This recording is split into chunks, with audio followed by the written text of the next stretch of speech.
lalu dimasukkan ke project kita yang ini, dan lalu send invite. Setelah itu, kalian bisa lihat di sini, sudah masuk Ahmad Sujanto.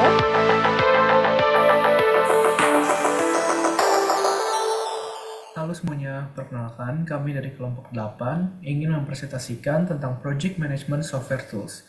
Anggota kami ada Federico Alvin, Saif Raihan Naufal, Aliviana Rosa Nur Fatihah, Nuzulia Adistia Ningrum, dan Jessica Catherine.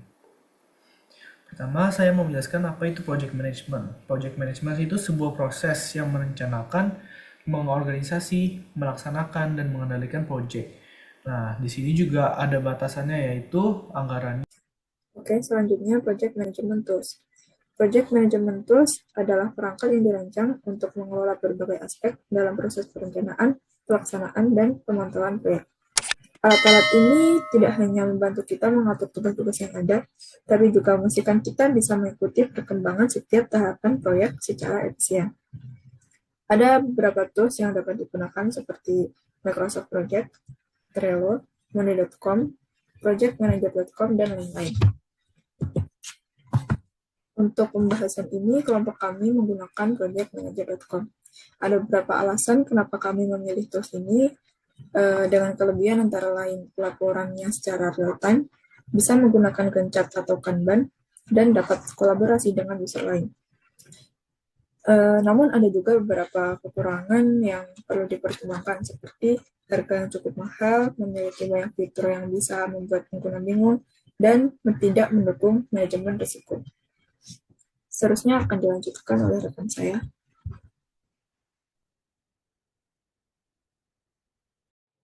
Halo semua, pertama-tama saya akan menjelaskan cara untuk menambahkan teks serta mengatur jadwal pada Tools Management Project Manager. Untuk menambahkan teks, cukup klik tombol New Text berikut, lalu tambahkan teks yang diinginkan. Untuk sekarang kita akan menambahkan penutupan. Klik Enter, dan teks sudah dimasukkan. Untuk mengatur jadwal, bisa cukup diklik lalu kita tambahkan, lalu kita atur di sini planet start untuk kapan kira-kira project ingin uh, teks pada project yang ini ingin dimulai. Jika kita ingin mengatur pada teksnya untuk misalnya dimulai di akhir di awal November, kita bisa cukup klik ke November lalu pilih tanggal yang diinginkan. Lalu untuk deadline-nya kita juga bisa memilih dengan cara yang sama. Misalnya kita hanya butuh sehari saja. Dan otomatis durasi juga bertambah. Selain melalui menu di sini, kita juga bisa secara manual menambahkan jadwal melalui mengedit jadwal yang sudah dibuat dalam bentuk Gantt. Dalam metode ini, cukup setiap bar dari teks yang diinginkan, kita slide saja untuk menambah atau mengurangi durasi waktunya. Seperti contohnya, implementasi. Kita bisa menambahkan durasinya dengan mengklik barnya lalu men-slide ke kanan. Untuk menguranginya, sama saja dengan slide ke arah kiri. Ya, seperti itu saja. Ya, saya lanjutkan ke yang lain. Halo semuanya, untuk menambahkan tim dalam Project Manager, kami harus klik di sini, dan add more untuk menambahkan orang lain di dalam tim ini. Silakan masukkan first name dan last name-nya. Seperti ini.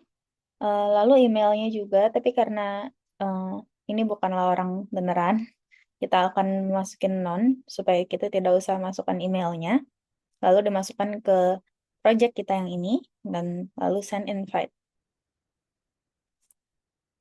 Setelah itu, kami bisa lihat di sini, sudah masuk Ahmad Sujanto, dan kita bisa kembali lagi ke sini untuk meng-assign salah satu tasknya adalah masuk ke dalam sini. Kita bisa tambahkan assignee-nya di dalam sini, dan kita tinggal pilih member yang akan bekerja di dalam setiap poin project-nya. Bisa juga dilakukan dari sini untuk menambahkan orang baru di dalam tim. Terima kasih.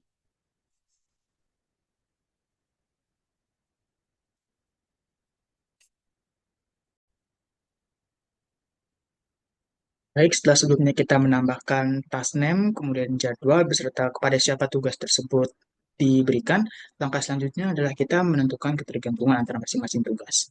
Seperti yang kita ketahui bahwa dalam proyek ini seringkali ada beberapa tugas yang dapat dikerjakan secara bersamaan, tetapi ada juga beberapa tugas yang harus diselesaikan atau dapat dikerjakan jika tugas sebelumnya sudah diselesaikan. Nah, pada project manager ini kita dapat menggunakan link from ataupun link to untuk ketergantungan tersebut. Nah, link from ini seperti semisal tugas ini dapat dikerjakan setelah tugas sebelumnya selesai. Sedangkan link to ini mengacu kepada tugas yang dapat dilanjutkan setelahnya. Semisal, pada rapat kick-off proyek. Jika rapat kick-off proyek ini selesai dan dilanjutkan dengan pengumpulan kebutuhan pengguna, kita dapat mengisikannya pada bagian link to, yang artinya rapat kick-off proyek dilanjutkan dengan pengumpulan kebutuhan pengguna. Nah, ketika link to ini diisi, maka pada bagian link from-nya juga akan ikut otomatis terisi. Nah, jika kebutuhannya ingin menambahkan pada bagian link from, semisal desain antar muka pengguna, ini dapat dikerjakan jika setelahnya pengumpulan kebutuhan pengguna selesai, kita bisa mengisikan di link from pada bagian nomor 4. Seperti berikut ini. Artinya desain antar muka ini dapat dikerjakan setelah pengumpulan kebutuhan pengguna selesai. Dan jika diisi di link from, otomatis pada link to-nya juga akan otomatis terisi. Nah, setelah pengisian pada kolom ini, maka otomatis akan terbuat Gantt chart. Tahap-tahapnya akan otomatis terbentuk antara ketergantungannya.